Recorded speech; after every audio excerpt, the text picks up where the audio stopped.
문재인 대통령이 어제 삼성전자와 SK하이닉스 등 국내 반도체 기업 경영진들을 청와대 주재 확대 경제장관 회의에 초청했습니다. 문 대통령은 반도체 산업의 세계 1위를 위해 다각도의 지원 방안을 수립할 것이라고 밝혔는데요. 자세한 이야기 나눠보겠습니다. 강산 기자 나와 있습니다. 네, 강 기자. 우선 회의에서 어떤 이야기가 오고 갔는지부터 짚어주시죠. 네, 이 핵심은 반도체 세계 1위를 지키자. 그러면 정부가 함께 도와주겠다. 정부가 돕겠다 이건데요.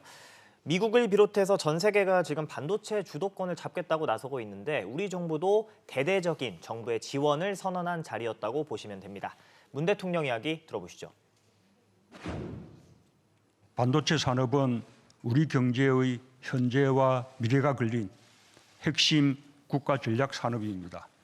글로벌 반도체 공급망을 우리가 계속 주도해 나가야 합니다. 세계 1위를 지키고 격차를 벌리기 위한 다각도의 지원 방안을 수립할 것입니다.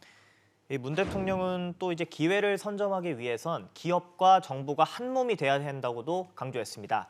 회의에 참석한 삼성전자와 SK하이닉스, 현대차 등 대기업 8곳의 CEO들은 관련 산업 지원과 규제 완화를 건의했습니다. 네, 그렇다면 정부가 따로 제시한 지원 방안이 있었나요? 이 지원책은 다음 달에나 나올 것으로 보입니다.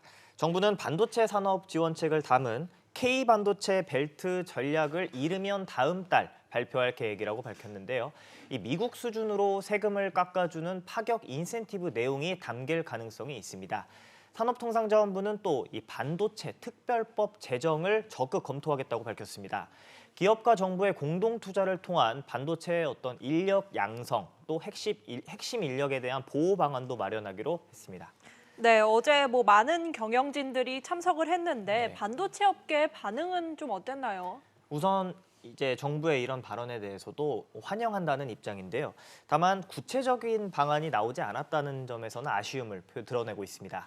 미국과 유럽연합, 중국은 반도체 공급망을 국가적 안보 이슈로 삼고 이미 공격적인 세제 혜택을 지금 내놓았기 때문입니다.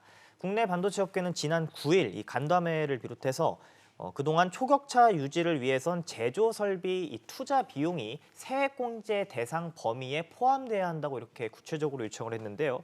이 남은 임기가 지금 1년이 남짓한 상황에서 이 반도체 특별법 제정이나 또 설비 투자에 대한 세제 혜택 등 이 구체적인 실효성 있는 지원을 완수할 수 있을지에 대한 우려도 제기되고 있습니다. 네, 잘 들었습니다.